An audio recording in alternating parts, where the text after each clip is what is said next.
नमस्कार. 9:30च्या बातमीपत्रात मी शैलेश पेठे आपलं स्वागत करतो. सुरुवातीला एक नजर ठळक बातम्यांवर. काळ्या पैशासंदर्भात केंद्र सरकार त्वरेनं पावलं उचलत असल्याची केंद्रीय वित्तमंत्र्यांची ग्वाही. या संदर्भात नव्यानं जाहीर होणाऱ्या यादीतल्या प्रत्येक खातेधारकाची कसून चौकशी होणार.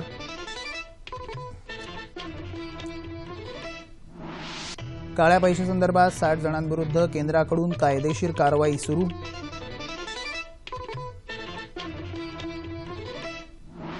नक्षलवादाविरुद्धची मोहीम अधिक तीव्र करण्याच्या हेतूनं महाराष्ट्रासह 4 राज्यांच्या मुख्यमंत्र्यांबरोबर केंद्रीय गृहमंत्र्यांची चर्चा. सरकार जनहिताचे निर्णय घेत नसल्याबद्दल काँग्रेस पक्षातर्फे आज राज्यभर विविध ठिकाणी तीव्र आंदोलन. आणि राष्ट्रीय क्रीडा स्पर्धेत महाराष्ट्र दुसऱ्या स्थानी कायम.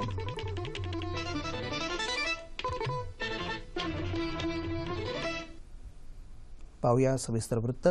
काळ्या पैशाबाबत केंद्र सरकार त्वरेनं पावलं उचलत आहे. या संदर्भात नव्यानं जाहीर होणाऱ्या यादीतल्या प्रत्येक खातेधारकाची कसून चौकशी केली जाईल अशी ग्वाही केंद्रीय वित्तमंत्री अरुण जेटली यांनी दिली. ते आज नवी दिल्लीत पत्रकारांशी बोलत होते. परदेशात काळा पैसा ठेवलेल्या भारतीय खातेधारकांच्या यादीत काही नवीन नावांची भर पडल्याचंही जेटली यांनी सांगितलं. या यादीत उद्योगपती, राजकीय नेते यांच्यासह 1195 जणांची नावं असून संबंधित मंत्रालय त्यांची सत्यता पडताळून पाहत आहे अशी माहितीही त्यांनी दिली. काळ्या पैशासंदर्भात 60 जणांविरुद्ध कायदेशीर कारवाई सुरू आहे असंही जेटली म्हणाले. दरम्यान या प्रकरणाच्या तपासाकरता स्थापन केलेलं विशेष तपास पथक येत्या 31 मार्चपर्यंत मुदत संपणाऱ्या सर्व प्रकरणांची चौकशी वेळेत पूर्ण करेल असं पथकाचे उपाध्यक्ष अरिजित पसायत यांनी पत्रकारांना सांगितलं. नक्षलवादाविरुद्धची मोहीम अधिक तीव्र करण्याच्या हेतूनं केंद्रीय गृहमंत्री राजनाथ सिंग यांनी नक्षलग्रस्त छत्तीसगड, महाराष्ट्र, तेलंगणा आणि ओदिशा या 4 राज्यांच्या मुख्यमंत्र्यांशी आज नवी दिल्लीत झालेल्या बैठकीत चर्चा केली. बस्तरच्या दाट जंगलात आणि दुर्गम भागातील नक्षलवाद विरोधी मोहिमेवर विशेष लक्ष देण्याबाबत तसंच तिथले रस्ते आणि रेल्वे सेवा वाढवण्यासंदर्भात या बैठकीत चर्चा झाली. राज्य पोलीस दल आणि केंद्रीय अर्धसैनिक दल यांच्यात सहकार्य आणि समन्वय वाढवण्यावरही भर देण्याचं या बैठकीत ठरवण्यात आलं. नक्षलग्रस्त भागांमध्ये संपर्काचं जाळं विस्तारण्यासाठी मोबाईल टॉवर्स, टपाल कार्यालय, बँकिंग सुविधा, शिक्षण, आरोग्य, रेडिओ आणि दूरचित्रवाणी यासारख्या गोष्टींचा प्रसार करण्याचा मुद्दा या बैठकीत मांडण्यात आला. महाराष्ट्रातल्या नक्षलग्रस्त भागातल्या 150 किलोमीटर लांबीच्या रस्त्याच्या प्रलंबित कामाबद्दल तसंच इंदिरावती पुलाच्या रखडलेल्या बांधकामाविषयी मुख्यमंत्री देवेंद्र फडणवीस यांनी या बैठकीत माहिती दिली. बिहारमध्ये जनता दल संयुक्तचे विधिमंडळ नेते नितीश कुमार यांनी सरकार स्थापनेचा दावा केला असून बिहारचे मुख्यमंत्री जितनराम मांझी यांची जनता दल संयुक्तमधून हकालपट्टी करण्यात आली आहे. नितीश कुमार यांनी आज पाटणा इथं राज्यपाल केसरीनाथ त्रिपाठी यांची भेट घेतली. त्यांच्यासमवेत जनता दल संयुक्तचे अध्यक्ष शरद यादव, राजदचे प्रमुख लालू प्रसाद यादव उपस्थित होते. त्यानंतर पत्रकारांशी बोलताना नितीश कुमार म्हणाले की सत्ता स्थापनेची संधी नाकारली तर आपल्याला समर्थन देणाऱ्या 130 आमदारांना राष्ट्रपतींच्या समोर उपस्थित करू. राज्यपालांची समाधानकारक चर्चा झाली असून बिहार विधानसभेचं अर्थसंकल्पीय अधिवेशन 20 फेब्रुवारीपासून सुरू होणार आहे. त्यापूर्वी नवं सरकार स्थापन करण्याची विनंती आपण राज्यपालांना केली असल्याचंही नितीश कुमार यांनी सांगितलं. बिहारमध्ये उद्भवलेल्या परिस्थितीला नितीश कुमार यांची सत्तेसाठी असलेली महत्वाकांक्षा जबाबदार असल्याची टीका भाजपाचे प्रवक्ते शहनवाज हुसेन यांनी केली. ते आज दिल्लीत बोलत होते. सध्या विरोधी पक्षात असलेल्या काँग्रेसनं आज राज्य आणि केंद्र सरकारला तीव्र विरोध दर्शवत राज्यभर आंदोलनं केली. सरकार जनहिताचे निर्णय घेत नसल्याबद्दल निदर्शन केल्याचं काँग्रेसनं म्हटलं आहे. शेतकऱ्यांच्या समस्या, महागाई, नवा कामगार कायदा, भूमी अधिग्रहण कायदा असे अनेक मुद्दे काँग्रेसनं आंदोलनातून मांडले आहेत. लोकसभा आणि विधानसभा निवडणुकीत दिलेली आश्वासनं पाळली जात नसून केंद्र आणि राज्य सरकार जनहित विरोधी निर्णय घेत असल्याचा आरोप करून काँग्रेस पक्षानं आज राज्यात ठिकठिकाणी रास्ता रोको आंदोलन केलं. पालघर जिल्ह्यातल्या मनोर इथल्या मुंबई अहमदाबाद महामार्गावरची वाहतूक काँग्रेस कार्यकर्त्यांनी अर्धा तास रोखून धरली. तर ठाण्यात 3 हात नाका इथं मुंबई नाशिक महामार्ग काँग्रेस कार्यकर्त्यांनी रोखून धरला. धुळे जिल्ह्यात साक्री, धुळे, शिरपूर, सिंदखेडा तालुक्यात ठिकठिकाणी काँग्रेस कार्यकर्त्यांनी आज रास्ता रोको आंदोलन केलं. वाशिम इथंही काँग्रेस पक्षाच्या वतीनं रास्ता रोको आंदोलन करण्यात आलं. पुण्यात शहर काँग्रेसच्या वतीनं बालगंधर्व चौकात रास्ता रोको आंदोलन करत आंदोलकांनी सरकार विरोधात घोषणाबाजी केली. जालना जिल्हा काँग्रेस समितीनं चौफोली इथं रास्ता रोको केल्यानं वाहतुकीचा खोळंबा झाला। नागपूर वरायटी चौकात काँग्रेसच्या वतीनं माजी मंत्री डॉक्टर नितीन राऊत आणि शहर काँग्रेसचे अध्यक्ष विकास ठाकरे यांच्या नेतृत्वाखाली रास्ता रोको आंदोलन करण्यात आलं। कोल्हापूरमध्ये कळंबा इथल्या राज्य महामार्गावर काँग्रेसनं आंदोलन केलं। शेतकऱ्याला न्याय मिळत नाही, नोकरीचा विषय प्रलंबित आहे, एलबीटीचा प्रश्न प्रलंबित आहे, उद्योजक असेल शेतकरी असेल यांना वीज माफीचा प्रश्न प्रलंबित आहे। मग नेमके प्रश्न सुटले कुठे हा प्रश्न या ठिकाणी निर्माण झालेला आहे आणि म्हणून या सरकारला जाब विचारण्यासाठी आम्ही काँग्रेसचे सर्व कार्यकर्ते रस्त्यावर आलेलो आहोत। भविष्य काळात देखील या सरकारला जाब विचारण्याची भूमिका आम्ही कायमपणे स्वीकारणार आहोत। अमरावती जिल्ह्यातही तळेगाव दशसार इथं आमदार वीरेंद्र जगताप यांच्या नेतृत्वाखाली काँग्रेस शहर ग्रामीण शाखेच्या वतीनं नागपूर औरंगाबाद महामार्गावर 2 तास वाहतूक अडवण्यात आली। परभणी इथंही जिल्हा काँग्रेसच्या वतीनं रास्ता रोको करण्यात आला। यावेळी आंदोलकांनी मुंबई निर्मल राष्ट्रीय महामार्ग रोखून धरला। राज्यातल्या जनतेच्या विविध प्रश्नांना वाचा फोडण्यासाठी युती सरकारविरोधात काँग्रेसतर्फे आज राज्यभर करण्यात आलेल्या रास्ता रोकोला चांगला प्रतिसाद मिळाला असल्याचं काँग्रेसचे प्रदेशाध्यक्ष माणिकराव ठाकरे यांनी सांगितलं। मुंबईत आयोजित पत्रकार परिषदेत ते आज बोलत होते। जनतेच्या प्रश्नाबाबत राज्य सरकारनं तातडीनं पावलं उचलली नाही, यापुढचं आंदोलन गावपातळीवर अधिक तीव्र केलं जाईल असा इशाराही त्यांनी यावेळी दिला। तसंच जनतेच्या प्रश्नांवरून राष्ट्रवादी काँग्रेस मात्र सरकारला धारेवर धरताना दिसत नाही असा टोलाही ठाकरे यांनी लगावला। राज्यात ठिकठिकाणी झालेलं रास्ता रोको आंदोलन शांततामय मार्गानं पार पडल्याचं काँग्रेसनं जारी केलेल्या प्रसिद्धीपत्रकात म्हटलं आहे। शेतकऱ्यांना ऊसाचा योग्य मोबदला देण्यासाठी शासनानं लवकर निर्णय घ्यावा अशी मागणी माजी मुख्यमंत्री पृथ्वीराज चव्हाण यांनी आज कराड इथं केली। भाजपा शासनाच्या विरोधात कराडमधील गांधी पुतळा परिसरात काँग्रेसच्या वतीनं रास्ता रोको आंदोलन करण्यात आलं, त्यावेळी ते बोलत होते। केंद्र आणि राज्यातील भाजपा शासनानं शेतकऱ्यांची फसवणूक केली असून शेतकरी व्यापारी आता अच्छे दिन कधी येणार याची वाट पाहत आहेत। भाजपा शासनानं आता चूक मान्य करावी अशी मागणीही चव्हाण यांनी यावेळी केली।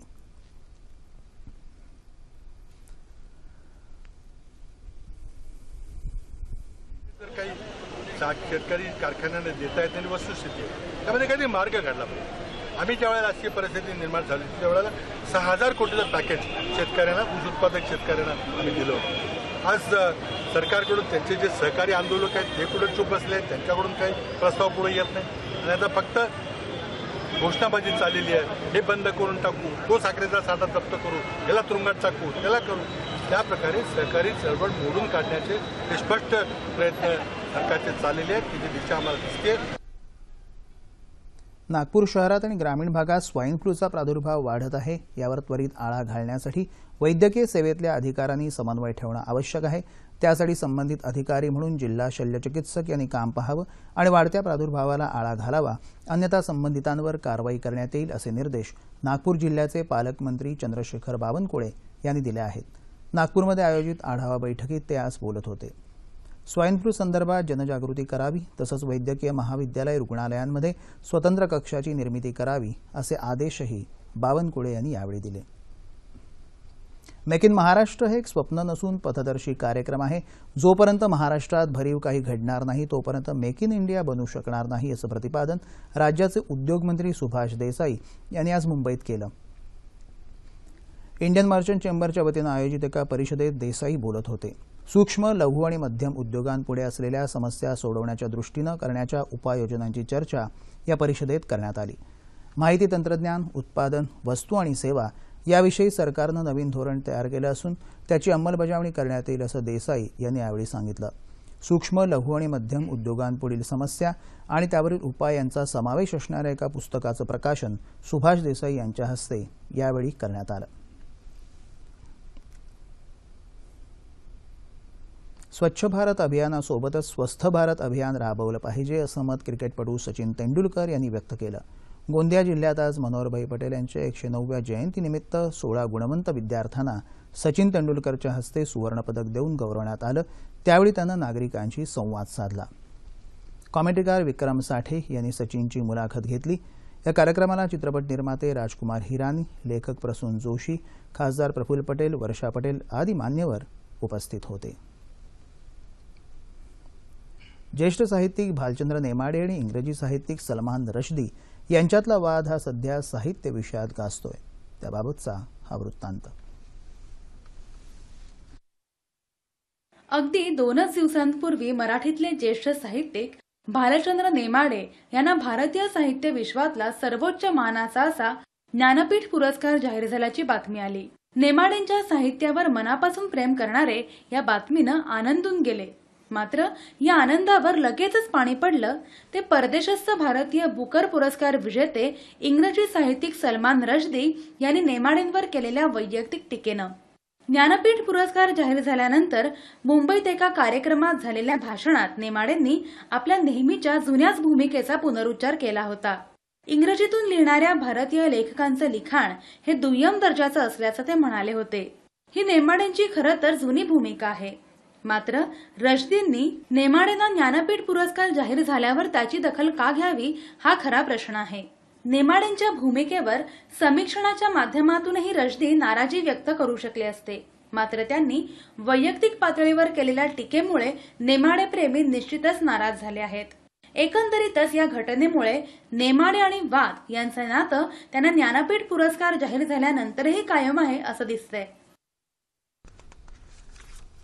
या अनुषंगाने चर्चा करण्यासाठी साहित्यिक आणि समीक्षक नितीन रिंढे आपल्या स्टुडिओत आले आहेत. नितीनजी, 9:30च्या बातमीपत्रात आपलं मनपूर्वक स्वागत. सर्वप्रथम अतिशय प्रतिष्ठेचा आणि सर्वोच्च मानाचा समजला जाणारा पुरस्कार भालचंद्र नेमाडे यांना मिळाला, ज्ञानपीठ पुरस्कार मिळाला, त्याबद्दल त्यांचं अभिनंदन तर आपण करूच. या त्यांच्या कर्तृत्वाबद्दल, लेखनगिरीतील मुशाफिरीबद्दलही आपण बोलू. पण त्यापूर्वी आता त्यांचा पुरस्कार त्यांना मिळाल्यानंतर जो नेमाडे आणि रश्दी यांच्यात जे टीकायुद्ध चाललं किंवा टीका आपण बघितलेली आहे, वास्तविक पाहता दोन्ही भिन्न प्रवृत्तीची लेखक आहेत, दोन्ही आपापल्या याच्यात दिग्गज आहेत. मुळातच चाकोरी बाहेरचं किंवा वाटचाली बाहेरचं वळलेल्या वाटा न शोधण्याचं काम दोघांनी केलेलं आहे. पण ह्यात हे जाता आपण वाकयुद्ध जे बघितलेलं आहे, काय पार्श्वभूमी आहे त्याची? नेमाड्यांसाठी वाद नवीन नाही आणि त्यामुळे ज्ञानपीठ पुरस्कार मिळताना वाद होणं ही काही आश्चर्याची गोष्ट मानायला नको भालचंद्र नेमाड्यांच्या बाबतीत. आणि दुसरा मुद्दा असा आहे की नेमाडे आणि रश्दी यांच्यातल्या या वादाची पार्श्वभूमी आहे. हा काही आज निर्माण झालेला वाद नाही आहे. नेमाडे यांची रश्दींबद्दलची मतं ही आजची नाही आहेत. बरोबर. त्याचबरोबर आपण असंही म्हणू शकतो की फक्त रश्दी नव्हे किंवा फक्त नायपॉल नव्हे तर एकूण जे भारतीय इंग्रजी साहित्य आहे त्याबद्दलची नेमाड्यांची ती मतं आहेत आणि त्यांनी ती पूर्वी सुद्धा मांडलेली आहेत. बरोबर. रश्दींनी 1997 साली मिरर वर्क नावाचं एक पुस्तक संपादित केलं होतं, ज्यामध्ये त्यांनी भारतीय साहित्यातील काही इंग्रजी लेखकांचा समावेश केलेला होता. आता त्याची विंटेज एडिशन निघाली आणि ते पुस्तक जगभर गेलं. त्या पुस्तकामध्ये रश्दी असं म्हणाले होते की भारतीय इंग्रजी साहित्य हेच खरं भारताचं प्रतिनिधित्व करणारं साहित्य आहे आणि इतर ज्या काही 16 ऑफिशियल लँग्वेजेस असं रश्दी यांनी त्याला म्हटलेलं आहे, त्या ज्या भाषा आहेत त्या भाषांमधलं साहित्य हे काही त्या दर्जाचं साहित्य नाही, त्यापेक्षा भारतीय इंग्रजी साहित्य श्रेष्ठ आहे असं रश्दी म्हणाले होते. त्यावेळी नेमाड्यांनी त्यावर टीका केलेली होती. तर आणि त्यावेळी त्यांनी हेच मत मांडलेलं होतं नेमाड्यांनी की हे चुकीचं आहे आणि भारतीय साहित्य हे खरं भारतीय साहित्य भारतीय भाषांमध्ये आहे. आणि रश्दी कोण सांगणार आहे आपल्याला की कोणतं साहित्य भारतीय आहे नाही, ही त्यांची भूमिका होती. बरोबर. खरं तर त्यावेळी रश्दींनी अशा प्रकारे ज्याला एकही भाषा भारतीय वाचता येत नाही त्यांनी असं विधान करायला नको होतं, पण रश्दींनी ते केलं त्यावेळी असं आपल्याला दिसतं. ते चुकीचं होतं आणि आता नेमाड्याची भूमिका घेत आहेत ती त्या संदर्भातली भूमिका हे आपण लक्षात घेतलं पाहिजे. नितीनजी, हे दोन्ही स्वयंपूर्ण प्रतिभावान लेखक आहेत, त्यांचं लेखन शैली वेगळी आहे, कदाचित काही विचार त्यांचे जुळतही असतील किंवा असतील. पण नेमाडेंनी म्हटलेलं आहे की मुळात इंग्रजी किलर भाषा आणि इंग्रजीमुळे आपल्याला नोकरी मिळते अशी जी एक अंधश्रद्धा आहे, ह्या मनोभूमिकेचे नेमाडे आहेत. तर जिथे इंग्रजीमधून सातत्यानं लेखन करणारे सलमान रश्दी आहेत की ते भारतीय वंशाचे समजतात, पण त्यांचं भारतीय संस्कृतीची समज, नेमाड्यांची समज, त्यांची जडणघडण पूर्ण वेगळी. तरीसुद्धा या दोन लेखकांनी अशा प्रकारे आपली टीका करावी हे कितपत गंभीर आपल्याला वाटतं एकंदरीत साहित्य विश्वाच्या दृष्टीने? कुठलीही टीका ही सशक्त असली तर ती फायदेशीर असते समाजासाठी. गंभीर टीका असणं ही चांगलीच गोष्ट आहे, परंतु नेमाड्यांच्या टीकेला ज्या पद्धतीनं रश्दींनी उत्तर दिलं ते काही बरोबर नाही. आता नेमाड्यांच्या रश्दींच्या काही मर्यादा आहेत. रश्दींना समजा भारतीय भाषा वाचता येत नसतील तर त्यांनी त्याबद्दल बोलू नये, बरोबर नाही का? आणि हीच इथल्या लेखकांची आणि अपेक्षा व्यक्त झालेली असणार आहे. परंतु टीका वाईट असते असं आपण यावरून म्हणू शकत नाही. टीका झाली पाहिजे, त्यावरून वादविवाद झडले पाहिजेत, कारण त्यातूनच आपण पुढे जात असतो. बरोबर. आणि इंग्रजी संदर्भातली चर्चा ही काही पुन्हा आजची नाहीये, ती पूर्वीपासून चालत आलेली आहे. नेमाड्यांची मतं ही यापूर्वी सुद्धा अनेकांनी मांडलेली आहेत. इतकंच नव्हे तर ती भाषा वैज्ञानिकांनी सुद्धा मांडलेली आहे आणि एक प्रकारे सिद्धही झाली आहेत. नेमाड्यांनी असं म्हटलंय की प्राथमिक आणि माध्यमिक शिक्षण हे मराठी माध्यमातून असावं, मातृभाषेमधून असावं. याचं कारण की तिथे पाया विद्यार्थ्याचा घडत असतो, त्याची बौद्धिक घडण त्या ठिकाणी होत असते, त्याची आकलन क्षमता वाढत असते त्यामुळे, आणि नंतरचं मग इंग्रजी शिक्षण चालू शकेल, कारण त्याला काही पर्याय नाहीये दुसरा. बरोबर. आता ही जी भूमिका आहे ही खरं म्हणजे आपल्याला मान्य व्हायला काही हरकत नाही, परंतु एकूणच मराठी समाज आज त्या भूमिकेला चिकटून आहे असं आपल्याला दिसत नाही. बरं, आणि दुसरं म्हणजे इंग्रजी ही आंतरराष्ट्रीय भाषा आणि त्या भाषेतल्या पुस्तकांचं मार्केटिंग वेगळं, त्याची जी रीच ज्याला म्हणतो तीही वेगळी आहे, त्याने सुद्धा या प्रकारचे एक मतप्रभाव आपल्याला दिसतात. दुसरं म्हणजे नितीनजी, आत्ता त्यांना ज्ञानपीठ पुरस्कार जो सर्वोच्च जाहीर झाला आणि राजकारणाला न जुमानता नेमाडेंची निवड झाली असं समितीच्या अध्यक्षाने सांगितलं. कशा प्रकारची ही प्रोसिजर असू शकेल आपल्याकडे, कशा प्रकारची प्रोसिजर असते ही? ज्ञानपीठ पुरस्काराचं असं आहे की प्रत्येक भाषेमधून काही प्रतिनिधी निवडले जातात आणि ते त्या ठिकाणी पुरस्कारासाठी नावांची शिफारस करतात, त्यावर चर्चा होते आणि नंतर निवड होते ज्ञानपीठ पुरस्काराची. आता त्यामध्ये दुसरी गोष्ट अशी आहे की प्रत्येक भाषेचं एक प्रकारे आपण असं म्हणूया की लॉबिंग केलं जातं चांगल्या अर्थाने, आणि आतापर्यंत मराठीला फक्त 4च पुरस्कार मिळालेले आहेत, परंतु दक्षिणी भाषांना जास्त पुरस्कार, ज्ञानपीठ पुरस्कार संख्येने जास्त मिळालेले आहेत. याचं कारण हे आहे की आपण आपल्या लेखकांचं चांगुलपण किंवा श्रेष्ठत्व हे ज्ञानपीठ समितीसमोर योग्य प्रकारे मांडू प्रभावीपणे आपण मांडू शकतो, आणि जे त्यामध्ये यशस्वी झाले त्यांना पुरस्कार जास्त मिळाले. बरोबर. तर हे आपण लक्षात घेतलं पाहिजे. इथे आपण कमी पडलो. या अर्थाने नामवर सिंह असं म्हणाले असतील कदाचित की अशा प्रकारचं जे राजकारण चालतं, म्हणजे लॉबिंगचं जे राजकारण चालतं, त्याच्या दबावाला बळी न पडता आम्ही तो निर्णय घेतला असं ते म्हणतात. बरोबर. आणि मराठी वाचकांना नेमाड्यांचं महत्त्व कळलं नाही असंही समितीचे अध्यक्ष म्हणालेत. आणि आता योगायोग म्हणजे कोसलाला 50 वर्ष पूर्ण झाली.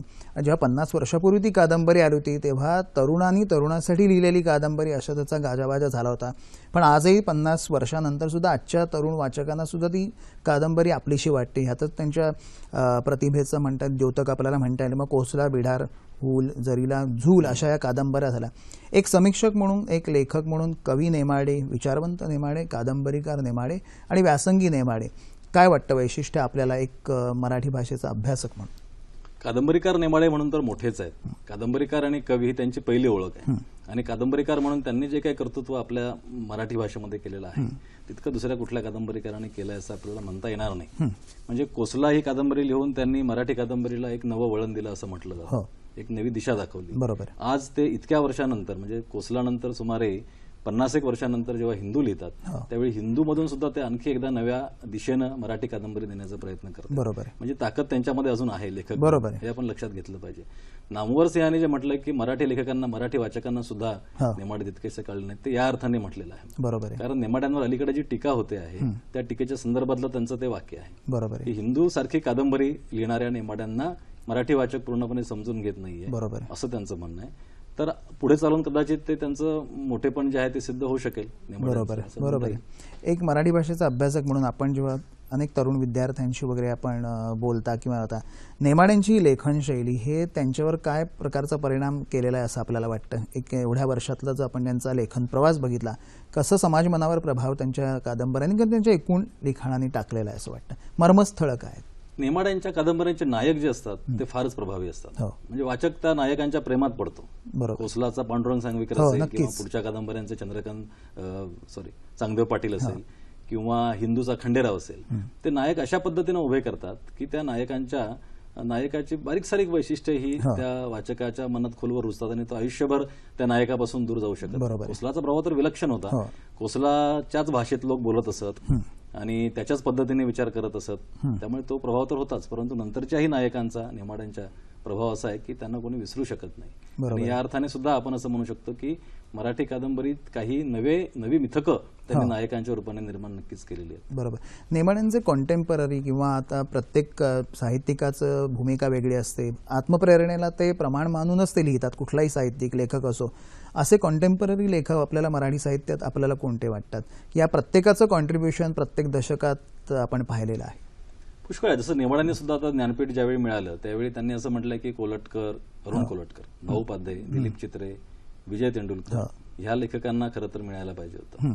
हे त्यांचं मोठेपण आहे. खरोखर हे चारही लेखक त्या दर्जाचे आहेत असं आपण म्हणू शकतो. प्रत्येक पिढीमध्ये प्रत्येक पिढी आपले मोठे लेखक घडवत असते. नेमाड्यांच्या नंतर सुद्धा मोठे लेखक मराठीत झाले आहेत. रंगनाथ पठारे आहेत, श्याम मनोहर आहेत. कवी म्हणून सुद्धा दिलीप चित्र्यांच्या आणि ढसाळांच्या नंतर अनेक कवी आले आहेत. त्यानंतर अलीकडच्या काळामध्ये मकरंद साठे, राजन गवस यांच्यासारखे मोठे कादंबरीकार मराठीमध्ये आलेले आहेत. तर हे सर्वच लेखक आपल्याला असं दिसतं की त्या त्या पिढीचं प्रतिनिधित्व करतात एक प्रकारे. बरोबर. पण कोसलाचं इथे वेगळेपण असं आहे की इतकी वर्ष झाली पण प्रत्येक तरुण पिढीला कोसला ही आपली वाटते असं आपण म्हणू शकतो. बरोबर. हे जे विद्यार्थी आपले विद्यार्थी असतील जे अभ्यास करतात मराठी भाषेचा याच्यात, अशा सकस लेखन त्यांच्या अभ्यासक्रमात व्हावं किंवा अनेक साहित्यिकांनी याच्यात लेखन करावं, अशा प्रकारचं वातावरण आपल्या तरुणांच्यात दिसतंय का? काही प्रमाणात आहे. आता मुळातच वाचनाची सवय आणि वाचनाचं वातावरण हे आपल्या समाजामध्ये कमी होत चाललेलं असल्यामुळे आपण असं म्हणू शकत नाही की फार मोठ्या प्रमाणावर उत्साहवर्धक असं वातावरण आहे. परंतु तरी देखील आपण असं म्हणू शकतो की मराठी साहित्याचा प्रभाव आजच्या मराठी समाजावर बऱ्याच प्रमाणावरती टिकून आहे आणि तरुण पिढीत सुद्धा बऱ्या प्रमाणात वाचलं जात आहे असं आपण म्हणू शकतो. नेमाड्यांचेच आपण बघा, कोसला आपण म्हणाला, बिडार आहे, हूल आहे, जरीला, झूल, ह्या ज्या कादंबऱ्यातले नायक आहेत, कशा प्रकारे प्रभाव आपल्यासारख्या वाचकांवर किंवा एक समीक्षकांवर आपल्याला पडला असं वाटतं आपल्याला? कशा प्रकारे प्रतिनिधित्व त्यांनी त्या त्या पिढीचं त्या त्या दशकात केलेलं आहे? जसं पांडुरंग सांगवीकर हा त्या काळातला असंतुष्ट नायक आहे, बंडखोर आहे, विद्रोही आहे असं म्हणतात. त्या 60-70च्या दशकामध्ये जो एक तरुणांमध्ये अस्वस्थता आणि असंतोष होता त्याचं प्रकटीकरण त्या पांडुरंग सांगवीकर मधनं होतं. बरोबर. चांगदेव पाटील हा त्या मनाने त्यांनी थोडा समंजस दाखवलेला आहे, थोडा स्वीकारशील दाखवलेला आहे आणि तो नंतरच्या काळामध्ये लोकांना आवडू लागलेला आपल्याला दिसतो. आणि खंडेराव हा मात्र आणखी थोडा दूरवर जाऊन किंवा उंचावर जाऊन सगळ्या गोष्टींकडे बघतोय असं आपण म्हणू शकतो. बरोबर. महत्वाचं हे आहे की लेखकांवर आणि समीक्षकांवर नेमाड्यांचा कादंबरीकार म्हणून मोठा प्रभाव आहे. बरोबर आहे. म्हणजे नंतरच्या 2-3 पिढ्यांमध्ये आपल्याला बरेच लेखक असे दिसतील की जे नेमाड्यांच्या कादंबऱ्यांचं अनुकरण करतात किंवा त्यांच्यावर त्यांचा प्रभाव अगदी स्पष्टपणे दिसून येतो कमी जास्त प्रमाणात. बरोबर. पुरस्कार मिळणं, पुरस्कार म्हणजे अर्थातच त्यांनी नेमाड्यांची प्रतिक्रिया तीच होती की मला खूप आनंद झाला. त्यानंतर सुद्धा त्यांनी एक खूप समर्पक उदाहरण दिलं की ट्रेनमध्ये त्यांना जो कोणी एक गाणं म्हणणारा होता, जो कदाचित पैसे आंधळा भिकारी होता, पैसे मागत होता, त्याच्या चेहऱ्यावरचा जो आनंद होता तो आनंदही मला तितकाच हे वाटतो. हे खरे नेमाडे आहेत. मुळात सर नेमाड्यांचं जे पूर्ण जे वैशिष्ट्य म्हणावं किंवा एक हे म्हणजे नेमाडे सर, ह्या प्रकारचं आपल्याला काय भावलेल्या काही आठवणी आपल्याकडे आहेत का, किंवा असं ह्या प्रसंगातनं नेमाडे जास्त दिसतात? नेमाडे माणूस म्हणून कसे आहेत त्या दुसऱ्या त्यांच्या विधानामध्ये आपल्याला दिसलं. पुरस्कार मिळाल्याचा आनंद आहे हे सांगत असतानाच ते एका आंधळ्या भिकाऱ्याच्या चेहऱ्यावरचा आनंद सांगून जातात, महत्त्वाचं नमूद करून जातात. महाराष्ट्रामध्ये असे अनेक लेखक आणि वाचक आहेत, साधे वाचक सुद्धा, की ज्यांना नेमाड्यांचा फार चांगला अनुभव आला. अगदी एकदाच भेटलेले असतील, बरोबर, पण ज्या पद्धतीने एक आपुलकी नेमाड्यांच्या वागण्यात दिसते त्यांनी ते वाचक सगळे प्रभावित झालेले आहेत. प्रत्येकाकडे तशा आठवणी असतात, माझ्याकडेही असतील. महत्वाचं हे आहे की माणूस म्हणून लेखक आता साहित्याच्याही पलीकडे असतो आणि तो लोकांपर्यंत पोहोचतो. तसे नेमाडे पोहोचलेत असं मला वाटतं. ते संस्कार या साहित्य विश्वावर किंवा वाचकांवर पण झालेले. अगदी जाता जाता की असं सकस साहित्य आपल्या मराठीत आहे. आता ज्ञानपीठ सारखा पुरस्कार नेमाड्यांना मिळालेला आहे, सर्वोच्च पुरस्कार आहे तो. अशा जर पुस्तकांचं भाषांतर किंवा त्याचा जे एक विस्तार म्हणतो जो इतर भाषात झाला तर नक्कीच विचार इतर प्रवाहापर्यंत समाजातल्या पोहोचतील, इतर भाषांमध्ये पोहोचतील. याबाबतीत काही ठरवून प्रयत्न या मोठ्या लेखकांनी करावेत का नाही, आपल्याला काय वाटतं? एक अभ्यासक, मराठी भाषेचा अभ्यासक लेखकांनी प्रयत्न करू नयेत आणि लेखकाने स्वतःच तो प्रयत्न करणं म्हणजे काही त्याला काही फारसा अर्थ नाही. बरोबर. पण निदान त्याच्यात त्यांची तर भूमिका ती आहे, पण अशा प्रकारे विस्तार होणं, विस्तार होणं. हो, कोसलाची भाषांतर झालेली आहे, त्यांच्या हिंदूचं भाषांतर खरं तर व्हायला हवं. हिंदू ज्यावेळी अधिकाधिक वाचकांपर्यंत पोहोचेल त्यावेळी कदाचित त्यांना नेमकं काय म्हणायचं आहे ते लोकांना जास्त चांगल्या तऱ्हेने समजावून घेता येईल असं आपण म्हणू शकतो. पण भाषांतर व्हायला हवीत नक्कीच. निश्चितच ही मोठा पुरस्कार त्यांना मिळाला, अतिशय सगळ्यांसाठी आनंदाची गोष्ट आहे. मराठी भाषेत मिळाला ज्ञानपीठ पुरस्कार. आज आपण आलात 9:30च्या बातम्यात सहभागी झालात त्याबद्दल मनपूर्वक धन्यवाद. धन्यवाद. वळूया पुढील बातम्यांकडे. केंद्र सरकारच्या महत्वाकांक्षी बेटी बचाओ बेटी पढाओ या योजनेअंतर्गत आज वाशिम जिल्ह्यात विशेष प्रचार अभियान राबवण्यात आलं. माहिती आणि प्रसारण मंत्रालयाच्या गोवा इथल्या क्षेत्रीय प्रचार कार्यालयानं हा कार्यक्रम आयोजित केला होता. मुलींचा जन्मदर वाढावा तसंच प्रत्येक मुलीला शिक्षण आणि आरोग्य याबाबतीत समान वागणूक मिळावी या उद्देशानं विविध कार्यक्रमांद्वारे जनजागृती करण्यात आली. या अंतर्गत बेटी बचाओ बेटी पढाओ रॅली, चित्रकला आणि रांगोळी स्पर्धा आयोजित करण्यात आल्या होत्या. असंघटित कामगारांना निवृत्ती वेतन योजना लागू करण्यात यावी या मागणीसाठी विदर्भ मोलकरीण संघटनेच्या वतीनं घरेलू कामगार परिषदेचं आज नागपूर इथं आयोजन करण्यात आलं होतं. आयुष्यभर कष्ट केल्यानंतरही असंघटित कामगारांना वृद्धापकाळात उत्पन्नाचं कोणतंही साधन उपलब्ध नाही, त्यामुळे त्यांचे हाल होतात. याकडे परिषदेत लक्ष वेधण्यात आलं. परिषदेला डॉक्टर बाबा आढाव, नागपूरच्या डॉक्टर रूपा कुलकर्णी यांनी मार्गदर्शन केलं. या परिषदेला हजारो घरेलू कामगारही उपस्थित होते. यानंतरच्या बातम्या काही क्षणातच. प्रदूषण आधुनिक युगाला भेडसावणारी एक सर्वव्यापी समस्या. जल प्रदूषण, ध्वनी प्रदूषण, भूमी प्रदूषण, थेट सजीवांच्या आयुष्याला झाकोळून टाकणारी या समस्येचं गांभीर्य, दुष्परिणाम आणि संभाव्य उपायांवर प्रकाशझोत टाकणारी मुलाखत मालिका 11, 12 आणि 13 फेब्रुवारीला रात्री 9:30च्या बातमीपत्रात आपल्या सह्याद्री वाहिनीवर. ज्येष्ठ समाजसेवक आणि स्वातंत्र्यसैनिक बाबा आमटे यांची आज 7वी पुण्यतिथी. समाजाकडून उपेक्षित असलेल्या कुष्ठरोग्यांना स्वावलंबी करण्यासाठी त्यांनी आनंदवनची स्थापना केली. आनंदवनमुळे अनेक कुष्ठरोगी स्वतःच्या पायावर उभं राहून सन्मानानं जीवन जगत आहेत. बाबा आमटे स्वातंत्र्य लढ्यातही सहभागी झाले होते. वन्यजीवन संरक्षणाच्या क्षेत्रातही त्यांचं मोलाचं योगदान आहे. समाजातील उपेक्षित घटकांसाठी आयुष्य वेचणाऱ्या या उत्तुंग व्यक्तिमत्वाला शतशः अभिवाद. मुरलीधर देवीदास आमटे उर्फ बाबा आमटे यांचा जन्म 26 डिसेंबर 1914ला वर्धा जिल्ह्यातल्या हिंगणघाट इथल्या सधन कुटुंबात झाला. नागपूर विद्यापीठातून कायद्याचं शिक्षण घेऊन ते वकील झाले. रवींद्रनाथ टागोर यांच्या शांतिनिकेतन आश्रमाला बाबा आमट्यांनी भेट दिली. शांतिनिकेतनच्या या भेटीचा त्यांच्यावर विशेष प्रभाव पडला. पुढे महात्मा गांधीजींच्या संपर्कात आल्यावर गांधीजींच्या सत्यनीती आणि निर्भयतेवर आधारलेल्या विचारसरणीनं प्रभावित होऊन दीनदलितांच्या सेवेसाठी काम करण्याचं त्यांनी ठरवलं. गांधीजींनी त्यांना अभय साधक ही पदवी दिली. 1952 साली चंद्रपूर जिल्ह्यातल्या वरोड्याजवळ त्यांनी आनंदवनची स्थापना केली. प्रत्येक कुष्ठरोग्याला आत्मनिर्भर करण्याची अखंड तपस्या बाबांनी केली. कुष्ठरोग्यांसाठी केलेल्या कार्यासाठी डेमियन हटन या अत्युच्च आंतरराष्ट्रीय पुरस्कारानं तसंच संयुक्त राष्ट्रांच्या मानवी हक्क पुरस्कारानं त्यांना गौरवण्यात आलं. त्याचबरोबर पद्मविभूषण, पद्मश्री यासह अनेक पुरस्कारांनी त्यांना गौरवण्यात आलं. ज्वाला आणि फुलं, उज्ज्वल उद्यासाठी आणि माती जागविल त्याला मात ही विविध पुस्तकही बाबांनी लिहिली. 9 फेब्रुवारी 2008 साली वरोडा इथल्या निवासस्थानी रक्ताच्या कर्करोगानं त्यांचं निधन झालं. आपल्या कार्यामुळे असंख्य सामाजिक कार्यकर्त्यांना प्रत्यक्ष अप्रत्यक्षरित्या त्यांनी प्रेरणा दिली.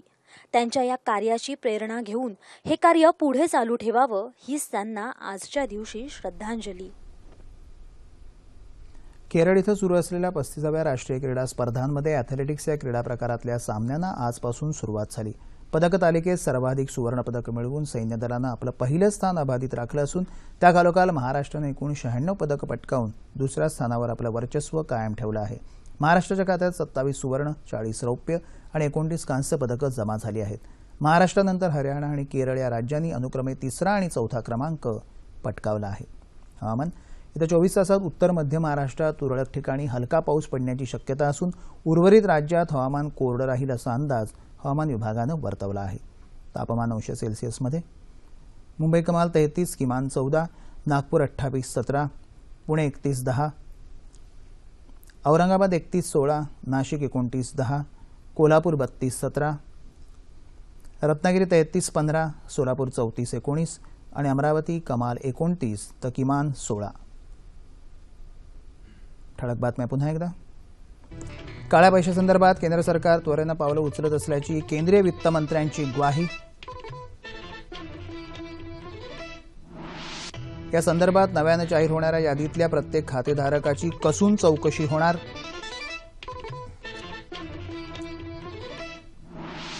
काळ्या पैशासंदर्भात 60 जणांविरुद्ध केंद्राकडून कायदेशीर कारवाई सुरू.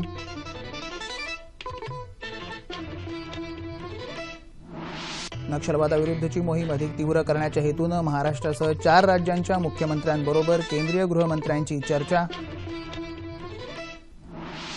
सरकार जनहिताचे निर्णय घेत नसल्याबद्दल काँग्रेस पक्षातर्फे आज राज्यभर विविध ठिकाणी तीव्र आंदोलन. आणि राष्ट्रीय क्रीडा स्पर्धेत महाराष्ट्र दुसऱ्या स्थानी कायम. याबरोबरच हे बातमीपत्र संपलं. पुन्हा भेटूया उद्या सकाळी 8:30 वाजता सह्याद्री वाहिनीवर. नमस्कार.